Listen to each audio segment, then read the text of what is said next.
This is El Alamein in Egypt. It's an unimpressive ridge set in a waste of sand, gravel and rock. A road, a railway, a tiny settlement and little else.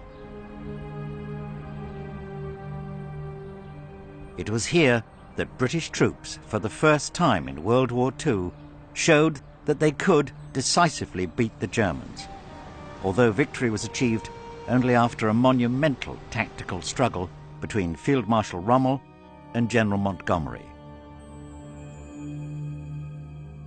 The significance of this first major Allied triumph of the war was not lost on Winston Churchill, who said, "Before Alamein, we never had a victory.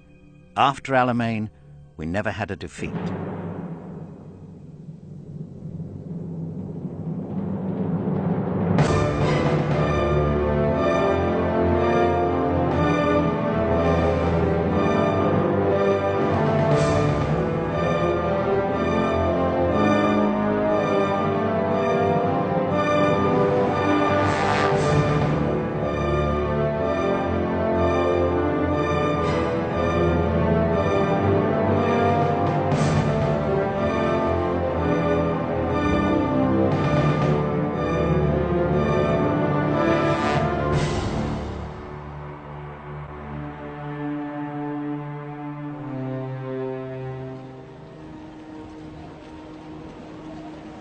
Three distant battles at the end of 1942 marked the turn of the Second World War. The greatest of these, at Stalingrad in Russia, saw the entrapment and destruction of an entire German army.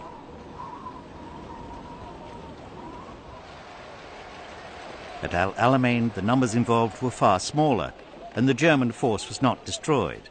But, like the third decisive battle at Guadalcanal in the Pacific, victory was not to be measured by a huge pile of enemy dead.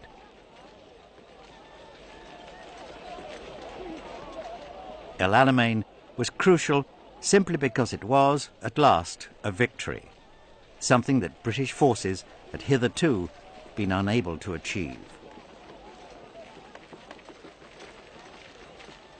The overall position of the Allies in 1942 wasn't particularly good.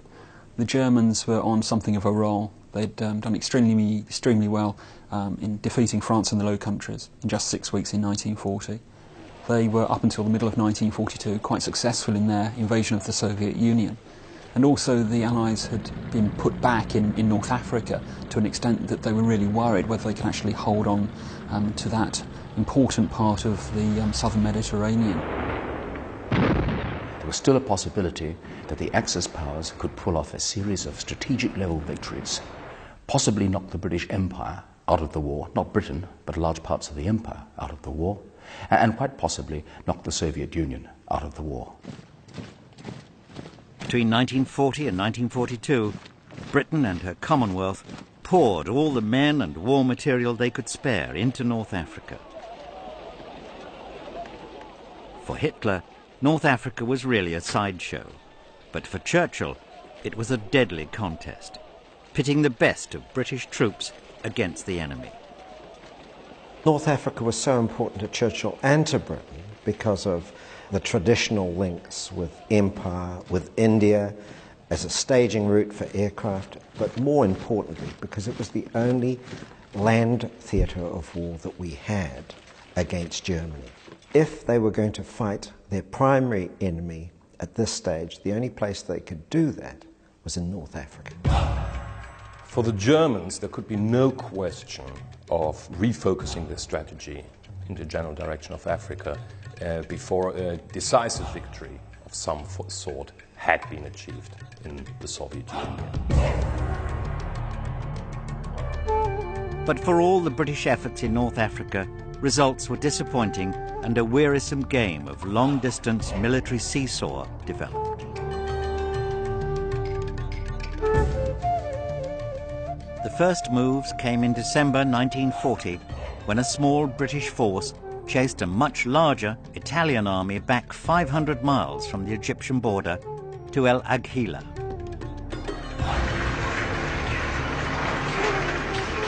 In February 1941, however, German forces arrived and the picture changed. Commanded by the vigorous and tactically astute Field Marshal Erwin Rommel, they pushed back the British forces, who were weakened by orders to reinforce Greece and Crete, back to Tobruk.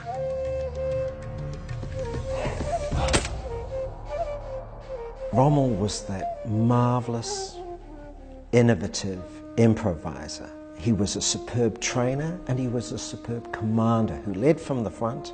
He knew what his army could do, had absolute confidence in it, must have been a logistician's nightmare because he was prepared to take a gamble. Ich habe ihn zwar nur einmal gesehen, aber ich habe gehört und mir war bekannt, dass Rommel keine Anstrengungen, keine Strapazen gescheut hat. Er war immer in der vordersten Linie mit. Und ich glaube, es musste auch in Afrika so sein, dass ein General ein Feldherr vorne führen musste, einfach weil das Gelände das erforderte. There's no doubt about it that there was these sort of joking references, what a pity we can't have Rommel running 7th Armoured Division, we do quite well, and things like that. A second British offensive began in November 1941, and after heavy fighting, the siege of Tobruk was lifted. Eventually, we did manage to get further on. The Germans did pull back, and in fact we then did extremely well and got right round the bulge of Libya, past Benghazi and down to the Gulf of Sirte, a place called Alagela. And the same thing really happened again. The lines of communication became so extended that, whereas the German lines, of course, contracted, so it was easier for them to keep supplied. And for the second time, Rommel counterattacked. The Germans swept eastwards, capturing Tobruk in a couple of days, pushing on deep into Egypt, an advance of some 800 miles.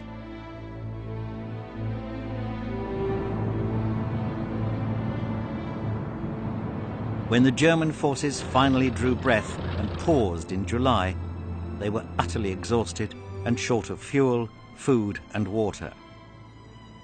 But they were just 80 miles from Alexandria. The Suez Canal, the lifeline of the British Empire, now lay within their grasp. Just 300 miles further on was the vital oil terminal at Haifa. The threat was obvious and deadly. If the German Sixth Army in Russia could break through to the Caucasus and beyond, and if Rommel could advance past Cairo, the German pincers would meet in the Middle Eastern oil fields, the major source of Allied fuel. Furthermore, Western India would be threatened just as the Japanese were closing in from the east. A German-Japanese link-up somewhere in the Middle East or in India would no doubt have been a dramatic, even a cataclysmic event. For one thing, the Lend-Lease route through Iran would have been cut, and India very likely being cast into rebellion. It was little wonder then that in 1942 the British public's confidence in the direction of the war reached its lowest point, perhaps lower even than in 1940. For it seemed that the arrival of two new powerful allies, the Soviet Union and the United States, had only served to make the overall situation worse. Britain was terrified that the Soviet Union would actually collapse in exactly the same way France did. So military resources, materiel, tanks, aircraft, guns, were diverted to the Soviet Union. Now, 6 months later, the Japan's assault on the United States and the associated attacks on Hong Kong and the British in Malaya and the Dutch in the Dutch East Indies had precisely the same effect. The British had to divert resources from the Middle East, and so there was a general weakening as the Far East actually siphoned off resources to deal with the Japanese. These dire long-term threats to the Allies sprang directly from the reverses of the North African campaign, which were harder to bear because, from early 1941 onwards, the British greatly outnumbered Rommel's forces.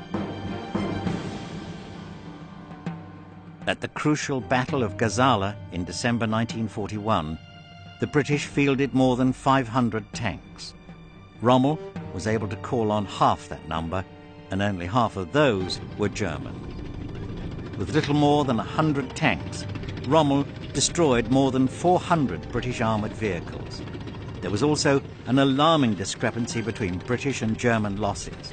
On successive days in December 1941, the 22nd Armoured Brigade lost 60 tanks, while destroying just 14.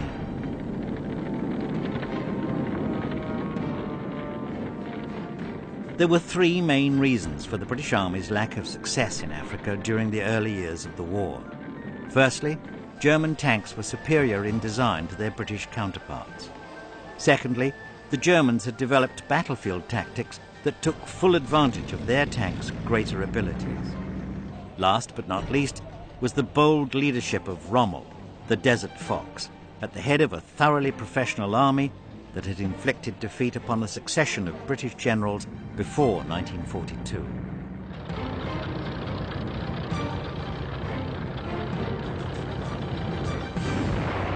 Also ich denke, dass unsere Überlegenheit in den ersten Jahren, kann man Afrika beinahe sagen, aber in der ersten Zeit jedenfalls darauf beruhte, dass die deutsche Führung sehr viel flexibler, einfallsreicher war, nicht stur war und dass die Kommandobefugnisse doch eine ziemlich große Selbstständigkeit auch in den Truppenteilen, die weiter unten angegliedert waren, möglich machte. The Germans were very experienced at armoured warfare and therefore very much used their tanks and their aircraft in close cooperation to try and achieve a result. The British were still finding their way. They're still trying to find a way of integrating armour, infantry, tanks, air power and supporting arms, and it was very much a learning curve.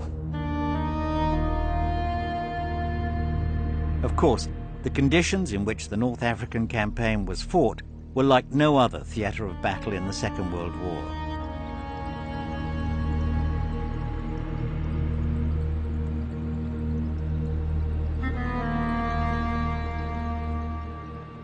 Das Gelände, es war wie bei einer Seeschlacht, wo die Schiffe aufkreuzen und alles zu sehen ist, was sich da bewegt, und ähnlich war es mit den Panzern in der Wüste.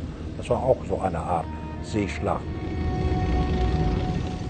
It was an ideal ground for operating armour and vehicles. I mean, there's no trees, no grass, just sand and rubble, and it was so hot. It was 120 in the shade. So if you were a little bit that way inclined, you could go off the rocker.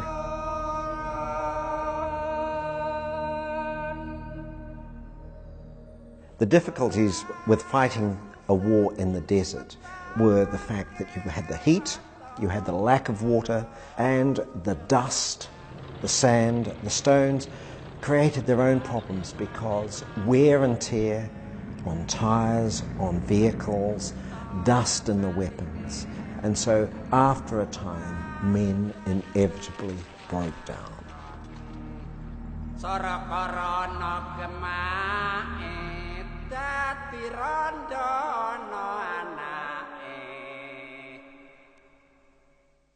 The forces on both sides were quite small in number. There were 4 German and Italian divisions who were opposed by between 8 and 10 British divisions, with a few hundred tanks on each side. The forces were small in part because neither side could spare more men for the campaign, but mainly because it was more or less the limit each side could supply. With the Mediterranean effectively closed to Allied shipping, British forces had to be convoyed on the long sea journey around South Africa, a trip of 2 to 3 months.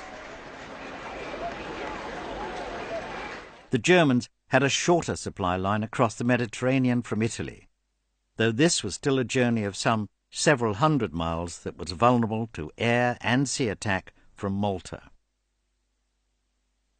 Wenn man sich alleine diese Nachschubentfernung vorstellt, von Deutschland zu uns nach Ägypten, durch das ganze Italien durch, das waren rund 2000 Kilometer von Deutschland, dann übers Mittelmeer, in dem wir nicht die Herrschaft hatten, sondern die absolute Luftherrschaft und auch Überseestreitkräfte hatten die Engländer von ihrem Stützpunkt Malta aus. Und dann war die Ladung in Tripolis und hatte nochmal 1000 Kilometer Küstenstraße hinter sich. Everything had to be shipped in. Not only petrol and ammunition, but food and water too. All the people used to come and get their water, and we were supplied by a Palestinian group that brought in Bowsers. You know, they brought up thousands of gallons and put them into our support tanks, and then we fed the troops.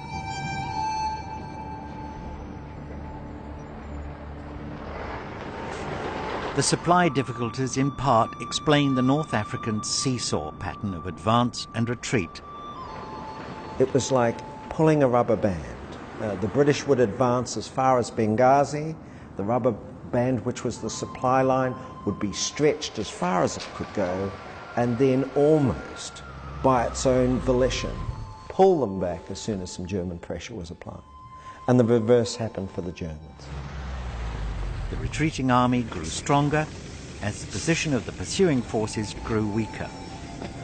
This was the position that faced the Allies in the crucial summer of 1942, and it was the arrival of a British commander to match the tenacity and guile of Rommel that signalled an upturn in Allied fortunes.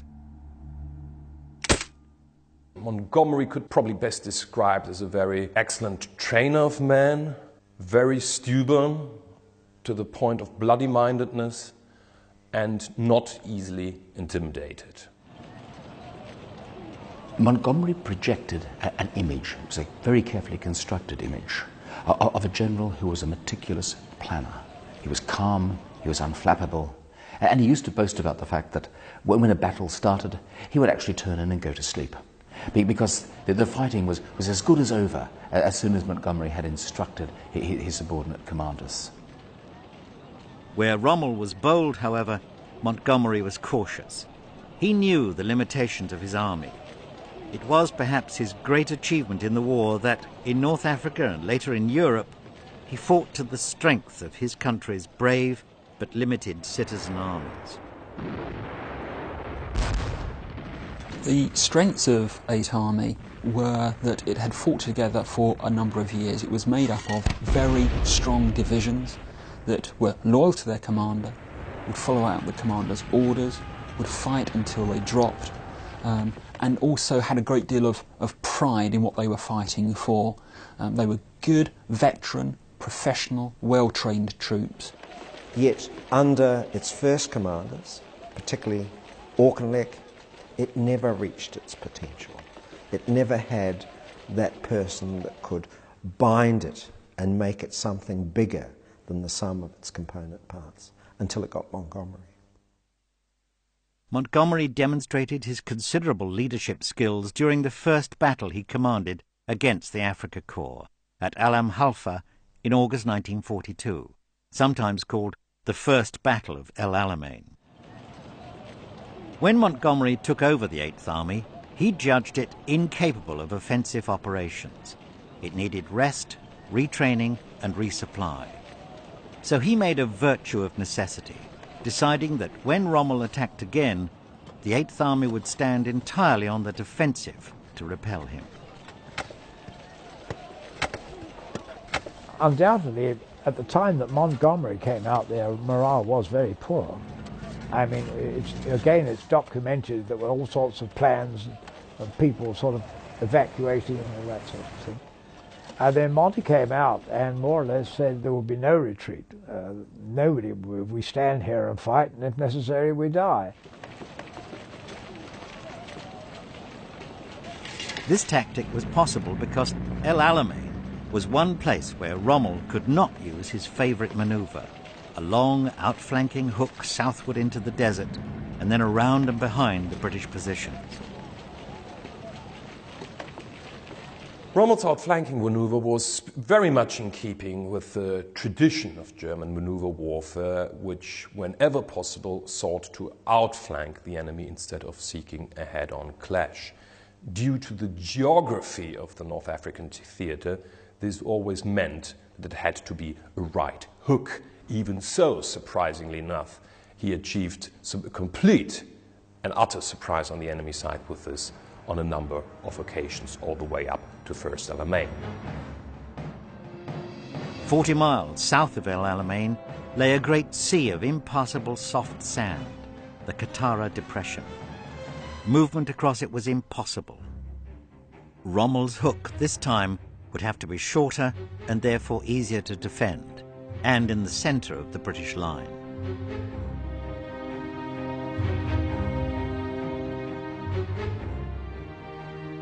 Montgomery prepared thoroughly for Rommel's attack. Halfway down the British position and running at right angles to it lay the Alam Halfa Ridge. Dense minefields were secretly laid in front of the position, and strong British forces were concealed on and beside it. Rommel clearly decided on a quick breakthrough here, to be followed by the usual attack on British supplies, transport and communications. This time, British tanks were dug into the ridge, their crews under strict orders not to move out and meet the Germans.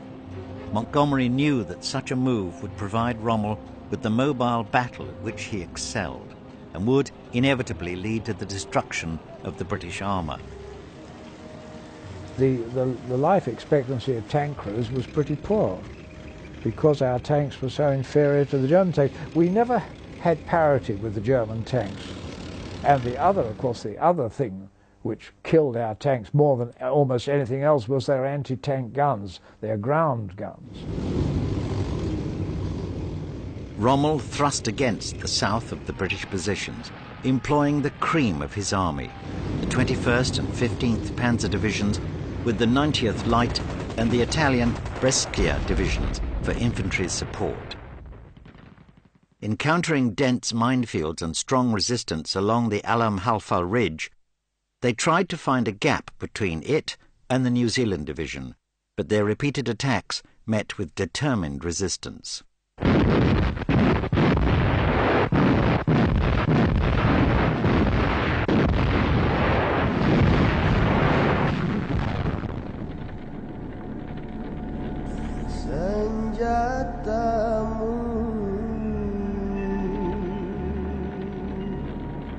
Within 3 days, Rommel recognized that he could not break through and began a slow withdrawal.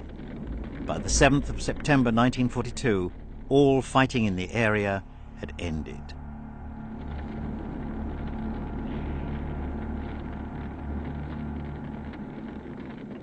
After Alam Halfa, Erwin Rommel knew that the time window for reaching the Nile Delta, for reaching Cairo, had gone. And unless there was a major change of policy, he was never ever going to get the supplies which would allow him to take on British 8th Army again.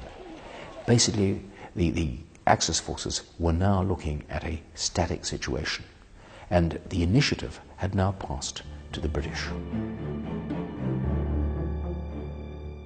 General Montgomery had signalled his intentions by winning the first round of the fight, the defensive battle. Now he had to prepare his army for the much more difficult task of attacking the German forces. Specifically, the 8th Army had to be transformed in the 3 areas of weakness that had so far cost it so dear: equipment, leadership, and tactics. New and better equipment was on the way. A big convoy had just arrived with 300 new American Sherman tanks. With the 200 Grant tanks already received from America, Montgomery now had a fine force of tanks armed with 75mm guns at his disposal.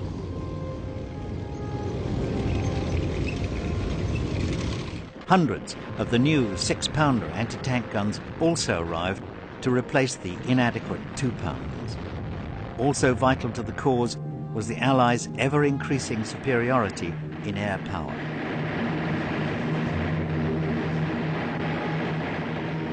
The Allies begin to launch air raids upon German ground forces, upon their airfields, upon their ports, and slowly but surely the Germans, with fewer resources and less able to resupply themselves and reinforce, get ground down. The Allies, meanwhile, they find that by launching these offensives, their morale is raised, and very importantly, the United States Air Force comes to their aid. The new men and materials would need time to be trained and become desert-worthy. But time was one thing that was short. Discontent was brewing over the general conduct of the war. Malta badly needed a relief convoy, which could only sail when Britain controlled the airfields in Libya. In addition, Operation Torch, the secret Anglo-American invasion of French North Africa, was planned for early November, and a British victory in Egypt was needed to persuade French forces to cooperate with the landings.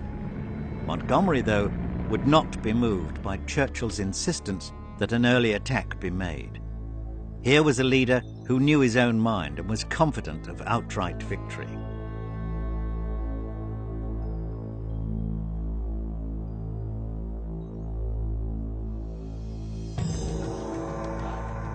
British battle tactics and strategy were also changed. Montgomery's plan provided for an attack in the north and not, as Rommel had done, in the south.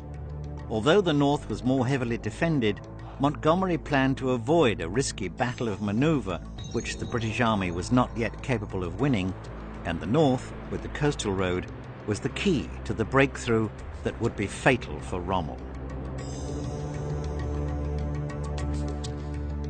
The plan was to attack with infantry.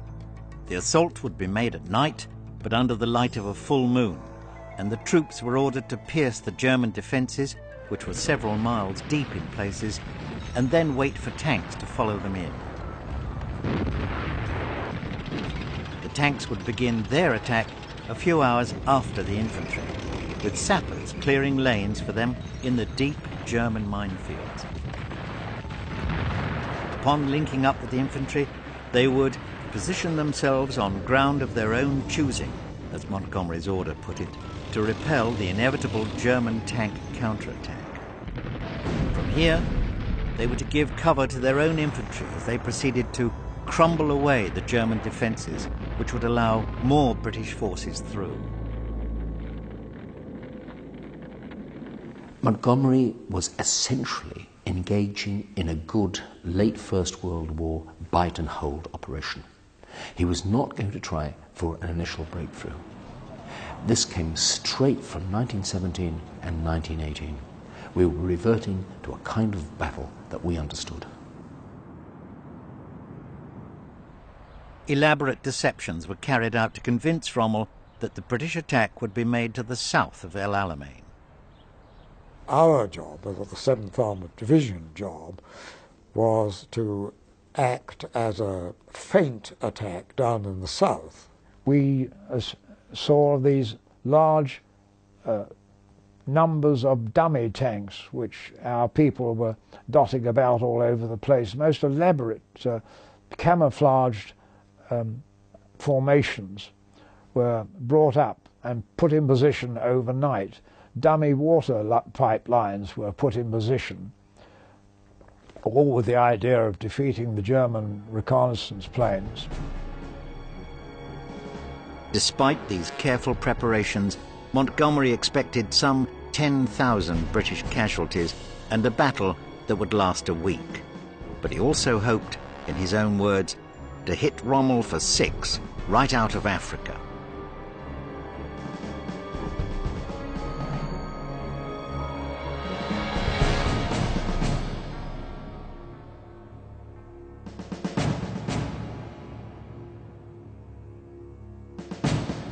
Although Rommel knew that a British offensive was coming, neither he nor anyone else knew exactly when or where. As it was, on the 23rd of September, Rommel was away on leave in the Austrian Alps, seeking to improve his increasingly poor health. Operation Lightfoot began at 9:40 p.m. on the night of the 23rd of October, with one of the biggest artillery barrages of the war. Ja, es war ein Riesenfeuerwerk, so wie ich es noch nicht gesehen hatte.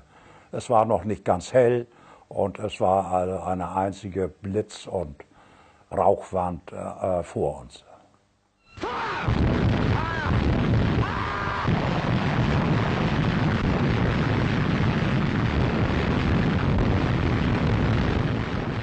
A thousand guns opening fire suddenly in the still desert night stunned the unsuspecting Germans, and 4 Allied infantry divisions were soon advancing on a 10-mile front.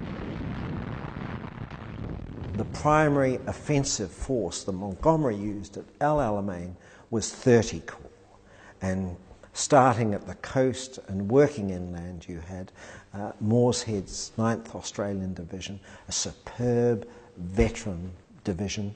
Then you had the 51st Highlanders, and then you had Freiburg and his New Zealanders, the 2nd New Zealand Division, and then you had the 4th Indian Division, and then the 1st South African Division. So it was an amazing collection of, by this stage, largely veteran formations.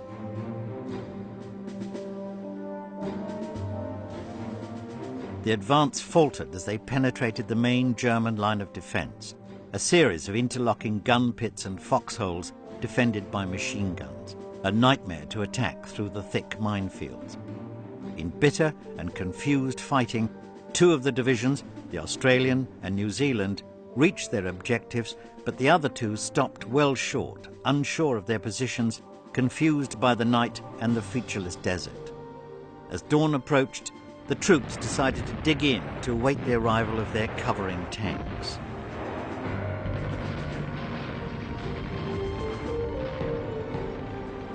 Not for the first time, however, the British armour failed to get through to support the infantry. On this occasion, however, the tank divisions could plead mitigating circumstances. They feared that if they were caught in daylight, they would actually have no room to manoeuvre. They couldn't move off those corridors because of the minefields. And if they did manage to do it, what would they find at the end of the corridors? German tanks waiting for them, or of course the anti-tank guns. And so the cavalry regiments, advancing down these tracks, which still had mines on them, which had still not been cleared properly, the minute they ran into mines, lost tracks. The minute they started picking up fire from German 88mm anti-tank guns, the cavalry stopped, and it was impossible to get them moving again.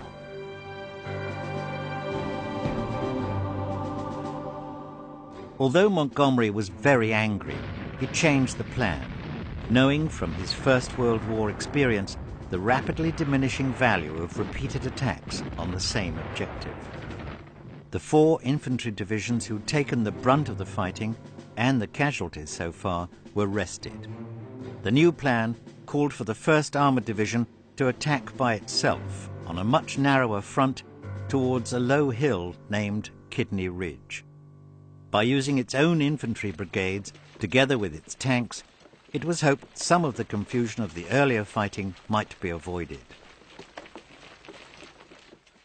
2 nights later, the Australians would be ordered to move up from their rest area and attack northwards out of their salient towards the sea to take control of the coastal road. Montgomery was again following one of his basic battle plans: vary his attacks, keeping his opponent unbalanced, but calling off each attack before opposition stiffened and they became too costly. Meanwhile, Rommel returned to the desert to take command. Da war es einfach so, dass der Hauptangriff im Norden erfolgte und da wurden auch die ersten Einbrüche erzielt. Und wie das deutlich wurde, da versuchte Rommel natürlich von seinem Südflügel noch Kräfte an die Küste heraufzuziehen, und zu dieser Gruppe gehörte auch ich, die 21. Panzerdivision, zu der das Panzerregiment 5 gehörte.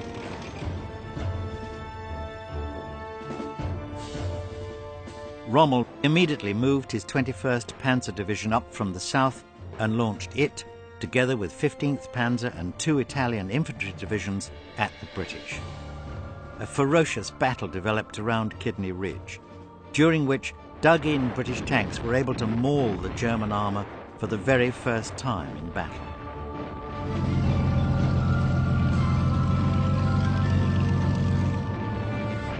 Kidney Ridge, during the Battle of El Alamein, was important because it was the other end of Rommel's minefields. And if you could get through, occupy the ridge, put your guns and tanks on it, then you forced the Germans to attack you, and you were now in a position of strength. It was the infantry of the Rifle Brigade that did most of the damage with their 6-pounder guns.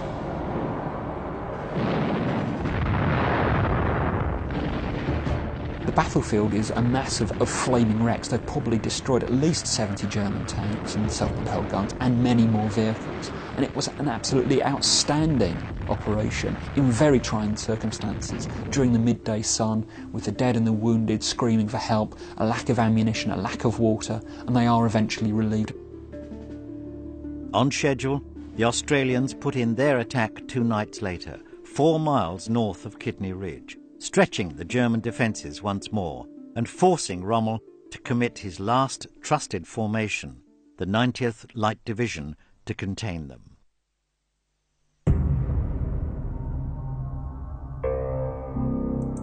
The position Rommel found himself in made the once irrepressible Field Marshal deeply pessimistic. Rommel's despondency was justified, for Montgomery was now planning his last masterstroke to win the battle. In his battle diary, Montgomery noted at the time, "Easily my best fighting general is Freyberg of the New Zealand Division, and the next is Morshead of the Australian Division." Both Freyberg and Morshead were not part of the British Army, and thus, you could say, not part of the system which Montgomery would have described as intriguing and backbiting, and had made life so hard for him and the British Army as a whole up to this point in time. Montgomery could always rely on Freyberg and Morshead to give him free opinions on almost any topic. Montgomery planned to win the battle by using his 2 most trusted generals in tandem. Morshead would push again in the north to weaken the Germans, and then the New Zealanders, pulling out of the line and repositioned, would strike through them to break out along the coastal road. Fresh brigades would be fed in to support the New Zealand force to keep up the pace, and the Germans would be pushed aside, away from the road and into the desert. Surrender would rapidly become their only option. Ironically, it was now that Churchill, back in London, nearly made a catastrophic intervention. Ever since Montgomery had refused to open the battle prematurely, Churchill had been having second thoughts about him. Now, news that first the armoured divisions and then the New Zealand division had apparently been withdrawn from the front line sent him into a purple rage. "Have we not got a single general who can even win one battle?" he roared at General Alanbrooke, the army's chief. Extremely terse cablegrams were drafted, and a minion was sent to spy out the ground at Montgomery's headquarters. However, Alanbrooke defended Montgomery, and better news soon arrived to disperse the storm. For Montgomery had listened to his staff and had made a critical change to Operation Supercharge, the blow that was designed to end the battle. Because the Australians threatened to cut off the 164th Division and break through to the coast, Rommel very quickly moved up the 90th Light Division and then elements of the 15th and 21st Panzer Division. So that at the end of October, the Australians were engaging the very best units that Rommel had at his disposal.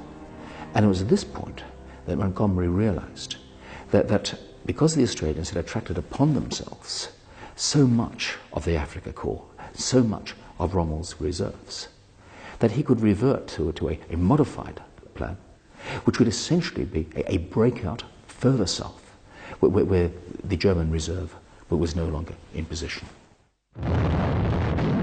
On the 2nd of November, the Australians led off with their northern attack.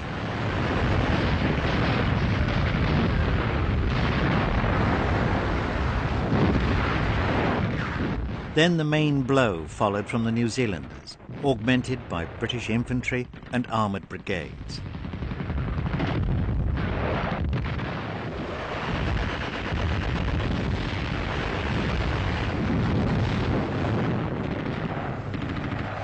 The fighting went on for 3 days and nights, and at first the fighting followed a depressingly familiar pattern.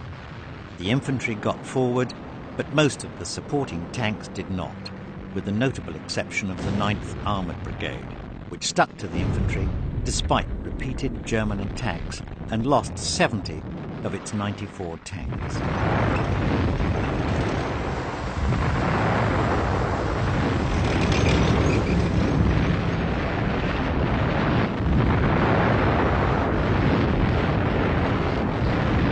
More British tanks got up the next day, and after very heavy fighting, the Afrika Corps was reduced to just 35 operational tanks.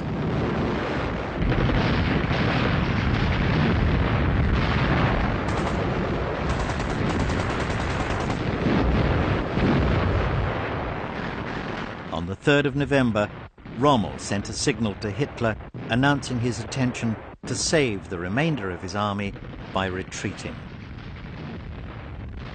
Soweit wie mir bekannt, hatte Rommel einen Lagebericht nach Berlin oder ins Hauptquartier, es war wohl damals Wolfschanze, geschickt, mit der Bitte um Ermächtigung, Rückwärtsbewegungen einleiten zu können, zu bitten.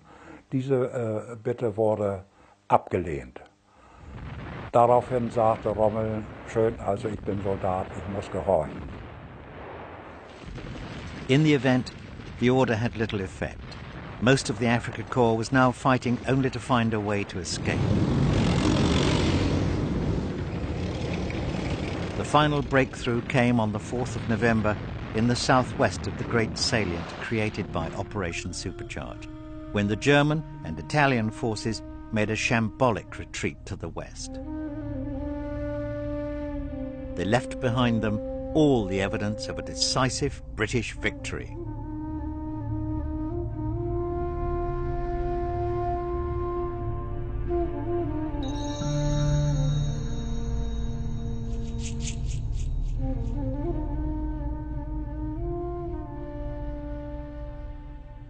Am Ende einer Schlacht sah man sehr viel Fahrzeugwracks, ob das nun Panzer waren, ausgebrannt oder nicht ausgebrannt, oder auch andere Fahrzeuge, die im Gelände herumlagen und nicht mehr bewegungsfähig waren. Und ich glaube, diese Reste haben noch so lange in der Wüste gelegen, dass die Ägypter noch Jahre nach Kriegsende, jedenfalls die Bevölkerung, die dort lebte, ihr Brot damit verdient hat, dass sie diese ganzen Fahrzeuge ausgeschlachtet und verwertet hatten.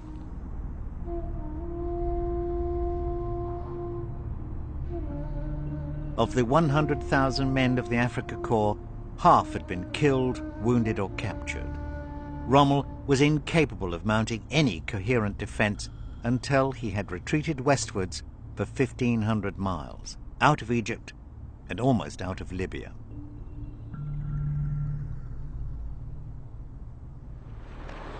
And with the torch landings behind them on the 8th of November in French North Africa, the clearing of all German forces out of Africa was now just a matter of time.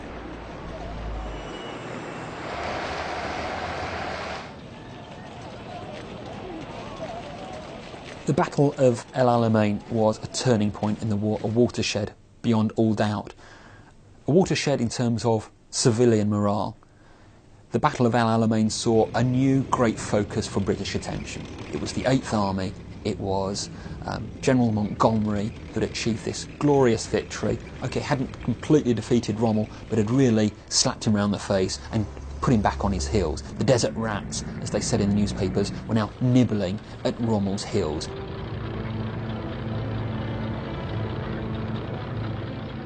The British Empire and Commonwealth had fought and won a significant victory without American support. There was this sense that finally a corner had been turned, and from now on it was going to be victory after victory. And yes, there were going to be disappointments, but there was a sense that it was now a downhill run all the way. Vital though the victory at El Alamein was, Montgomery still faced considerable criticism for his strategy, which some called overcautious and unimaginative. The criticisms really stem from the fact that some generals and some commentators believed that if Montgomery had changed his plans, that actually he could have engaged and destroyed the Afrika Corps in situ at El Alamein. After Rommel's defeat, Montgomery was way too cautious in his pursuit of a broken enemy, that if he had pressed harder, he could have finished off the Afrika Corps then and there. The criticisms that were levelled at Montgomery were fair in one sense, that if he had changed his tactics, there is a chance, albeit quite a small one, that he would have been successful. But the point of the fact is that this was going to be a slow, attritional war, and what Montgomery didn't want to do is lose huge casualties, doing something that he knew he could do with fewer casualties perhaps a month or two later down the line. Britain's only previous success against Hitler had been the Battle of Britain in 1940, and that, it was famously said, was the triumph of the few. By contrast, El Alamein was the triumph of the many. It was a victory for the thousands of factory workers in Britain and America who made the weapons, the sailors who convoyed them to North Africa, the soldiers of Britain and the Commonwealth, and their allies among the free Greeks, French and Poles who used them.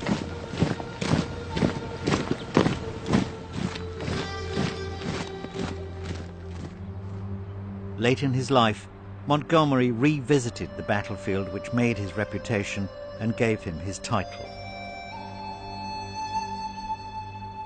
Time had mellowed the great warrior, and the years had given him an opportunity to reflect on his role in the momentous events of 1942.